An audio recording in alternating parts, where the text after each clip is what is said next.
Hello and a warm welcome back to the channel of motorcycle nonsense and a bit of an aimless vlog. I'm just out on the street Triple R again because I love it, and it's not raining for the first time in about 16,000 years. Sorry, 20 seconds in, whinging about the weather. Very British. No, I've been having some brain thoughts lately, and I just want to get your thoughts as well. So, when a man loves a woman and a woman loves a man, sometimes they have babies. And in my experience with my friends, sorry, just got the gas at 10 miles now. Okay, that's my fun. When they love each other very much, they have babies. The man sometimes, and the woman, sometimes make each other get rid of their motorbikes. This has happened to lots of my friends. This was stirred on by the comments of my Garmin Zumo XT2 review, where someone said, oh, why don't you just follow your friends who have got sat-nav? And I used to do that, but then all my friends had kids and they stopped riding motorbikes, and I had to start riding on my own. Oh, did you have to give up your bikes? Did you want to give up your bikes? I suppose it's probably a slightly more mature way of putting that. When you had kids, because obviously motorcycling, possibly not the safest thing you could do. It's not as safe as staying at home and knitting, or crying while your children are crying. Why won't they go to sleep? Will they ever be quiet? Will they ever be self-sufficient? Why is my life over? And I made it a condition. I didn't make it a condition. I said to my other half, who's very understanding, I said, if we have kids, I kind of want to keep my motorbike and keep riding, because for me it's so good for my mental health that I think I'm probably going to need it. And lo and behold, I was right. And understandably, like lots of my friends, they probably did the more mature, sensible thing and stopped riding when they had kids, for reasons that I've mentioned, aka you might die. But yeah, I think it's quite a common thing. I see lots of motorbikes on eBay, you know, new baby forces sale, new house forces baby, new baby forces house. And I get it. I guess it's just down to your individual risk appetite, really, isn't it? Can your children have your children got old enough to remember you if you do get T-boned by a lorry and ground into dust? I suppose that's what it comes down to, really. Or did you give up your bikes and then get back into it, you know, when your kids have matured a bit? I think my dad, he gave up motorbikes when he had kids back in the 80s, and then got back into them when I guess I was about 10, so probably like 12 years later. And then I guess that makes you a born-again biker, which, as we all know from the statistics, is one of the most dangerous categories of biker. Someone that used to have the skills, doesn't do it for 10 years, then comes back thinking they can just jump back on a bike and go, but actually you're probably a bit dangerous and want to do a bike safe course. But yeah, I'm just interested to see what you lot think. If you did have kids, if you don't have kids, would you get rid of your bikes, or are you keeping your bikes as a form of contraception, like, I don't know, like a 3-cylinder coil that you can insert into your life? What a load of waffle. But anyway, how are you doing? Have you been for a motorbike ride yet this year? If you live in the UK, well done, because it's been absolutely miserable. I've been struggling to get out in the street triple. I've had it a month. I've ridden it 4 or 5 times, which is a bit of a shame. The MT10 is ticking along. I took that out for a ride the other day, and that thing is just stupidly fast. Like, I don't understand how I could ever have got away with buying a Street Fighter V4 or an M1000R, because I don't need 200 horsepower. I can't use 165 horsepower. And as a YouTube bike, it's not great doing this, where you have to strap a camera to yourself to make videos, because you can't show the fun side of it unless you're on a racetrack. And hopefully I will be taking it on a racetrack, especially now that it's got some lovely GB Racing crash protection on it, which the guys at GB Racing very kindly sent over to me. That stuff is super lovely. But yeah, I need to try and fit into my one-piece suit, and then I can show you how lovely that is. But yeah, I've got Eurotunnels booked for some tours, very exciting. I've got plans. I've got the dream to escape this rain-lashed isle and get to somewhere a bit sunnier, and maybe with more creperies per person. I want to ride the new Hypermotard quite badly now, because I've seen the first ride reviews from the launch. That looks very exciting. I'm sure I will not be able to use 50% of what it can do, but whatever. It's half the fun of biking, is just riding something, isn't it? Riding something what looks nice. I'm also keen to ride the 990 Duke. 44T's video review of that was very good. They basically said on the road it's probably going to be a nicer bike than the 1290, or sorry, the 1390 Super Duke. And I love that bike. Nearly bought Super Duke last year, as you probably know if you're a regular viewer, and it is too much. It's quite entertaining. I remember the first time I rode one of those, the front wheel was coming up at 120 miles an hour, and let's just say we weren't on a racetrack, so can't use any of that footage on YouTube without getting arrested. But yeah, the 990 has, I really like the looks. Is that wrong that the KTM's looks have grown on me? It's got the kind of weird kind of fly shaped face with the 2 daytime running lights.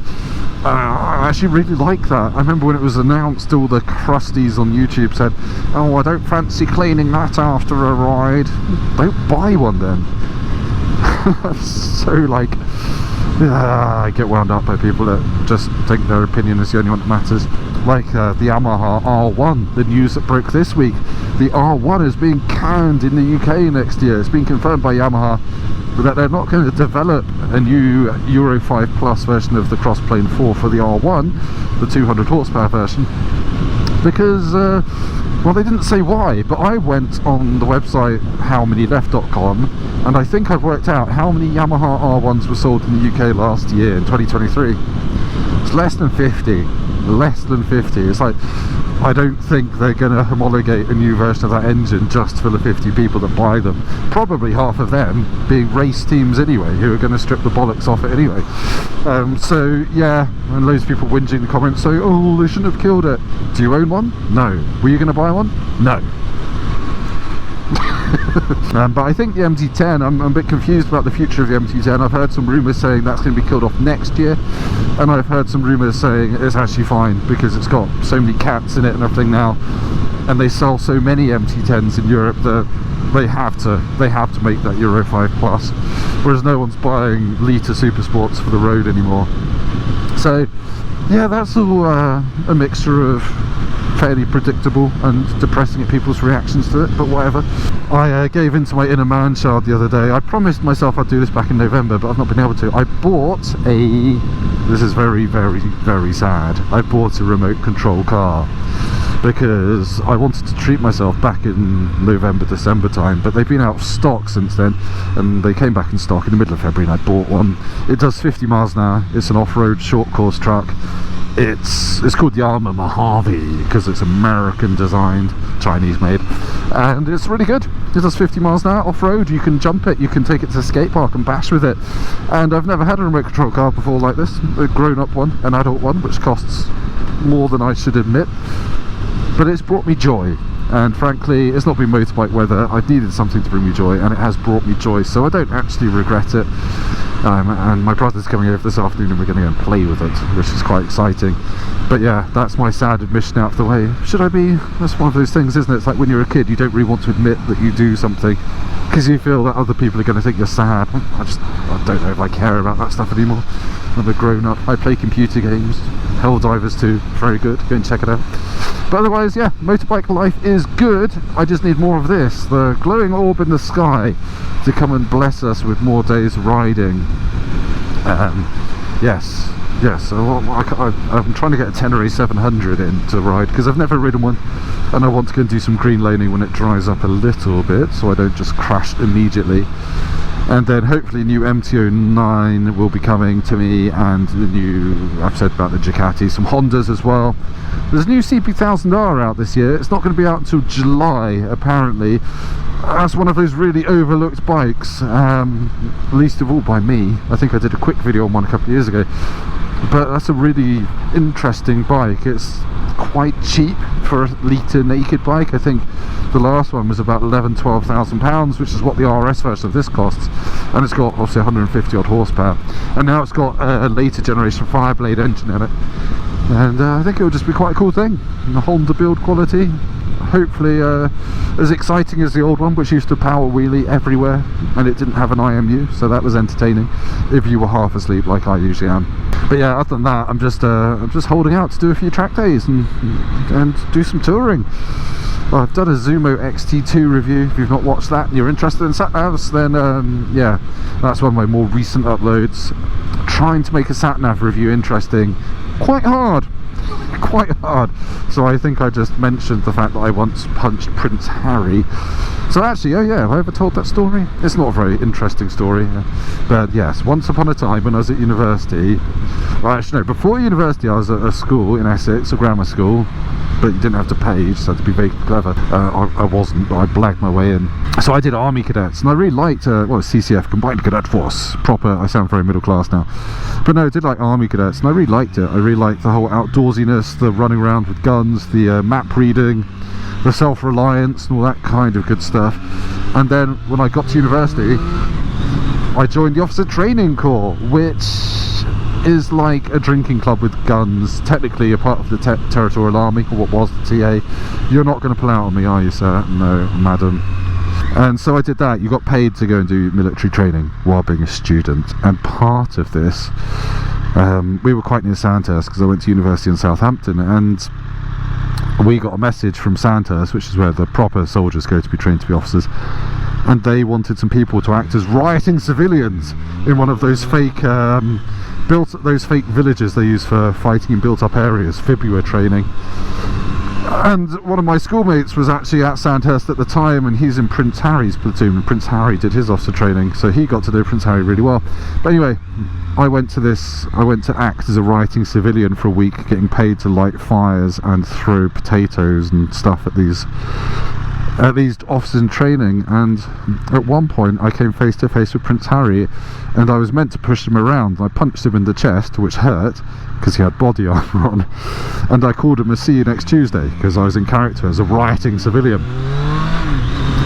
And someone behind me shouted "your mum," which I thought was especially harsh. Prince Harry, that wasn't very nice. So yeah, that's my very lame story of how I once punched Prince Harry and called him a "see you next Tuesday" and got paid to do it while I was at university, which I mentioned in my Garmin Zumo XT review. So there we go, that's my only claim to fame. Actually, that's not my only claim to fame. I mean, I used to work with Clarkson, Hammond and May from Top Gear, and yeah, I've met quite a few famous people in this job. I'm rubbish with famous people though, I just don't really care. There's an actor called Tom Hardy, who's apparently quite a big deal. I've chatted to him for 20 minutes and I didn't know who he was until I got home and someone told me. Go me. But anyway, I'm going to stop. I'm going to go home and get some lunch. This has been very waffly. I just wanted to do a quick vlog and say hello and update you on a few things. So yeah, see you next time. Like, comment, subscribe. This will get 2 views, but that is absolutely fine by me because we'll be back in motorbike review land very soon. Ciao, ciao. Can I fit a KFC under the seat of this? I don't think I can. I have got a rucksack on. Didn't think about that. Kriegel rucksacks, they take the weight away so much that you forget you're wearing them.